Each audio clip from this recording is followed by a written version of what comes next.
اعوذ باللہ من الشیطان الرجیم بسم اللہ الرحمن الرحیم الحمد للہ رب العالمین والصلاة والسلام علی سید الانبیاء والمرسلین وخاتم النبیین اللہم صلی وسلم وبارک علی حبیبک المصطفیٰ وعلی آلہ واصحابہ وسلم۔ معزز ناظرین السلام علیکم ورحمۃ اللہ وبرکاتہ۔ جاذب پبلیکیشنز میں خوش آمدید۔ میں محمد سعید جاذب آپ کی خدمت میں حاضر ہوں۔ تعلیم القرآن کا سلسلہ جاری ہے اور میں آپ کی خدمت میں سورہ بقرہ کی تفصیلات و تشریحات پیش کر رہا ہوں۔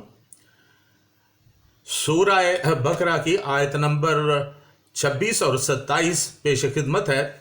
ان اللہ لا یستحیی ان یضرب مثلا ما بعوضۃ فما فوقها فاما الذین آمنوا فیعلمون ان الحق من ربهم واما الذین کفروا فیقولون ماذا اراد اللہ بهذا مثلا یضل به کثیرا ویہدی به کثیرا وما یضل به الا الفاسقین الذین ینقضون عہد اللہ من بعد میثاقہ ویقطعون ما امر اللہ به ان یوصل ویفسدون فی الارض اولئک هم الخاسرون۔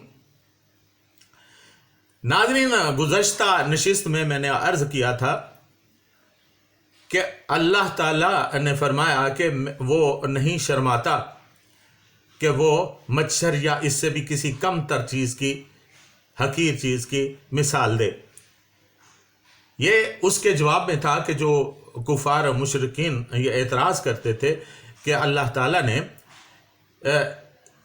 کیوں کر قرآن مجید میں ان چھوٹے چھوٹے کیڑوں مکوڑوں کا ذکر کیا ہے۔ تو اس کے جواب میں اللہ تعالیٰ نے فرمایا کہ اللہ تعالیٰ کو اس بات سے شرم نہیں، جب وہ اس کی تخلیق ایسے چھوٹے چھوٹے کیڑے مکوڑوں کی کر سکتا ہے تو اس کا ذکر کرنا کون سی معیوب بات ہے۔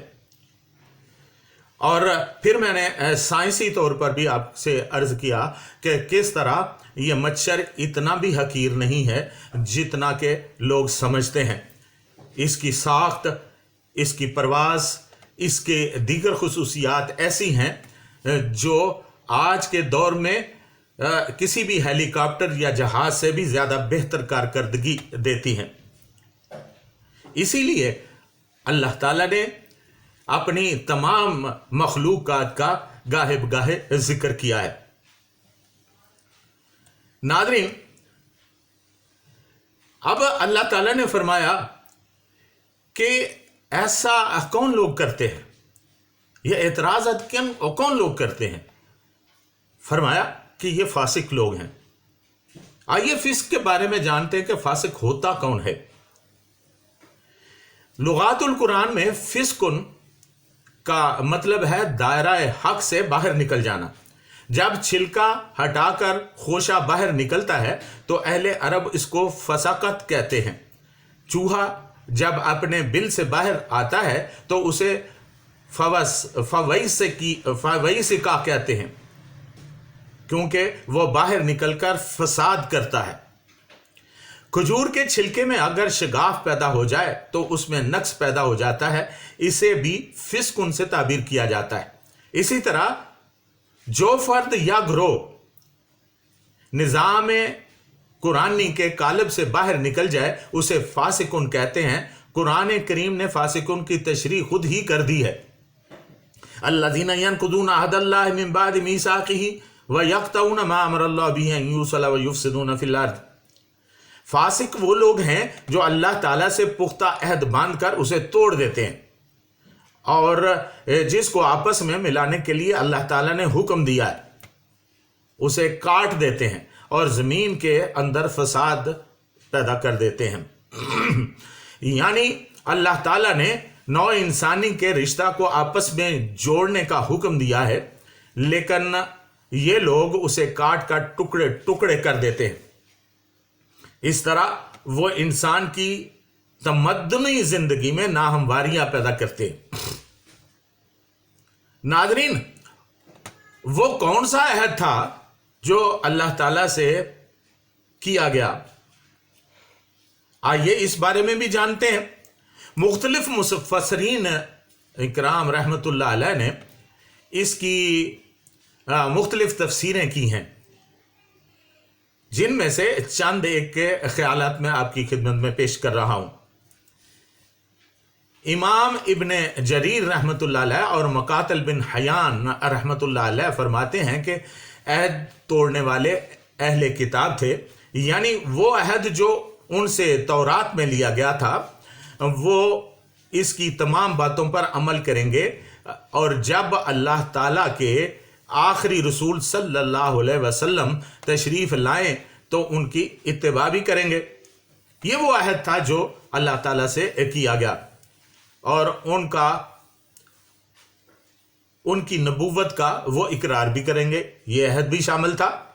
اور جو کچھ آپ صلی اللہ علیہ وسلم کی طرف سے اللہ کی طرف سے لے کر آئیں گے اس کی تصدیق بھی وہ کریں گے، لیکن انہوں نے اس مضبوط عہد کو توڑا اور آقا دو جہان صلی اللہ علیہ وسلم کی نبوت کا علم ہونے کے باوجود ان کو ماننے اور ان کی اتباع کرنے سے انکار کر دیا۔ علماء اہل کتاب اس عہد سے بہت خوب اچھی طرح واقف تھے، لیکن انہوں نے بھی جان بوجھ کر اسے چھپایا۔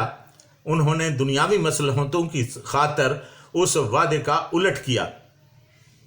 اسی سورہ کی آیت نمبر 89 یعنی 99 میں ارشاد باری تعالیٰ ہے، وَلَمَّا جَاءَهُمْ كِتَابٌ مِّنْ عِندِ اللَّهِ مُصَدِّقٌ لِّمَا مَعَهُمْ وَكَانُوا مِن قَبْلُ يَسْتَفْتِحُونَ عَلَى الَّذِينَ كَفَرُوا فَلَمَّا جَاءَهُم مَّا عَرَفُوا كَفَرُوا بِهِ فَلَعْنَةُ اللَّهِ عَلَى الْكَافِرِينَ۔ اور جب ان کے پاس اللہ تعالیٰ کی طرف سے وہ کتاب یعنی قرآن مجید پہنچی جو اس کتاب کی تصدیق کرتی ہے جو ان کے پاس پہلے سے موجود ہے، یعنی تورات اور انجیل، اور اسی کے حوالے سے وہ کافروں پر فتح مانگا کرتے تھے، اور جب وہ اپنی کتاب وہ سچی کتاب آ گئی اور انہوں نے اس کو پہچان بھی لیا تو اس کا انکار کر دیا، پس لعنت ہے ایسے کافروں پر۔ توحید اور نبوت کا اقرار کیا ہے؟ علامہ زمخشری اور چند دوسرے مفسرین کرام رحمۃ اللہ علیہم کا خیال ہے کہ اس سے مراد کوئی خاص جماعت نہیں بلکہ شک، کفر و نفاق والے سب کے سب مراد ہیں۔ یہاں عہد سے مراد توحید اور نبوت کا اقرار کرنا ہے، جن کی دلیل میں کھلی ہوئی نشانیاں اور بڑے بڑے معجزے موجود ہیں۔ اس کا توڑ دینا توحید و سنت سے منہ موڑنا اور انکار کرنا ہے۔ اس کے علاوہ بھی بہت سے معنوں میں اللہ تعالیٰ سے کیے ہوئے عہد کے بارے میں قرآن مجید ذکر کرتا ہے۔ اس کا تذکرہ انشاءاللہ آئندہ آیات میں آئے گا۔ ناظرین، ایک اور عہد ہوا تھا بڑا ہی مشہور و معروف، جس کا نام عہد الست تھا، یعنی میثاق توحید۔ ایک خصوصی عہد جو قرآن مجید میں بتایا گیا ہے وہ اہل الست ہے۔ پارہ نمبر 9 سورۃ الاعراف آیت نمبر 172 میں ارشاد باری تعالیٰ ہے، وَإِذْ أَخَذَ رَبُّكَ مِن بَنِي آدَمَ مِن ظُهُورِهِمْ ذُرِّيَّتَهُمْ وَأَشْهَدَهُمْ عَلَىٰ أَنفُسِهِمْ أَلَسْتُ بِرَبِّكُمْ قَالُوا بَلَىٰ شَهِدْنَا أَن تَقُولُوا یوم القیامت انا کنا عن ھذا غافلین۔ اور اے محبوب صلی اللہ علیہ وسلم، یاد کرو جب آپ صلی اللہ علیہ وسلم کے رب نے بنی آدم کی پشتوں سے ان کی اولاد کو نکالا اور گواہ بنایا یا خود کو ان کے نفسوں پر، اور پوچھا کیا میں تمہارا رب نہیں ہوں؟ تو سب نے کہا بے شک تو ہی ہمارا رب ہے، ہم نے گواہی دی۔ یہ اس لیے ہوا کہ کہیں تم روز محشر یہ نہ کہہ دینا کہ ہم تو اس سے بے خبر تھے۔ اس کی تفصیل انشاءاللہ العزیز اس کے وقت آنے پر بیان کروں گا، تاہم یہاں بتانا یہ مقصود ہے کہ یہ ایک ایسا میثاق ہے جو تمام بنی آدم سے ابتدا ہی میں لے لیا گیا تھا۔ یہ ایک ایسا پختہ وعدہ ہے جو براہ راست اللہ تعالیٰ کے ساتھ کیا گیا تھا. اس وعدے کو کسی ایک قوم یا گروہ نے نہیں بلکہ پوری کی پوری نسل آدم نے بھلا دیا ہے.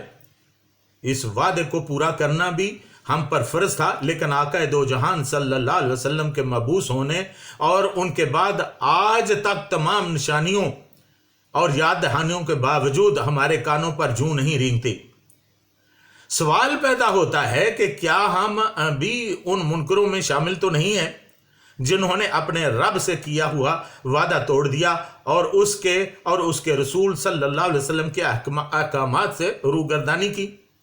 اگر ایسا ہے تو کیا ہم بھی کسی خسارے کا سودا تو نہیں کر رہے جس کا اعلان رب کریم نے کیا ہے؟ ضرور سوچئے گا. ناظرین، اللہ تعالیٰ نے یہ بھی فرمایا ہے کہ یہ لوگ جو وعدہ توڑنے والے ہیں اور یہ جو اعتراض کرنے والے ہیں یہ خسارے والے لوگ ہیں. ناظرین، لغات القرآن میں خاسرہ کے لغوی معنی لکھے ہیں راستہ گم کر دینا، نقص پیدا ہو جانا. الخاسرون اس شخص کو کہتے ہیں جو دیتے وقت ناپ تول میں کمی کرے. راستے سے گم ہو جانے والے، ہلاک ہو جانے والے اور جو شخص کامیاب نہ ہو سکے ان سب کو بھی الخاسر ہی کہتے ہیں. اس طرح خاسرتن کے معنی ہوئے غیر نفع بخش سودا جس میں نقصان ہو. چنانچہ یہی معنی اس آیت میں منطبق ہوتے ہیں. اولئک هم الخاسرون، یہ وہی لوگ ہیں جو نقصان اٹھانے والے ہیں، یعنی جنہوں نے اللہ تعالیٰ کے احکامات کو مذاق بنایا اور اس کے کلام کا تمسخر اڑایا اور اللہ تعالیٰ سے کیا ہوا وعدہ توڑ کر اس کے خلاف بغاوت کر دی، تو ظاہر ہے انہوں نے کسی منافع کا سودا نہیں کیا بلکہ سراسر نقصان اٹھایا. تو ناظرین، یہ تھی سورہ بقرہ کی آیت نمبر 26 اور 27 جس کا مفہوم، تشریح اور تفصیل میں نے آپ کے سامنے 2 قسطوں میں رکھ دی. اب آئندہ آیت نمبر 28 اور 29 کے بارے میں ذکر ہوگا انشاءاللہ العزیز. تب تک کے لیے اجازت. وما علینا الا البلاغ المبین.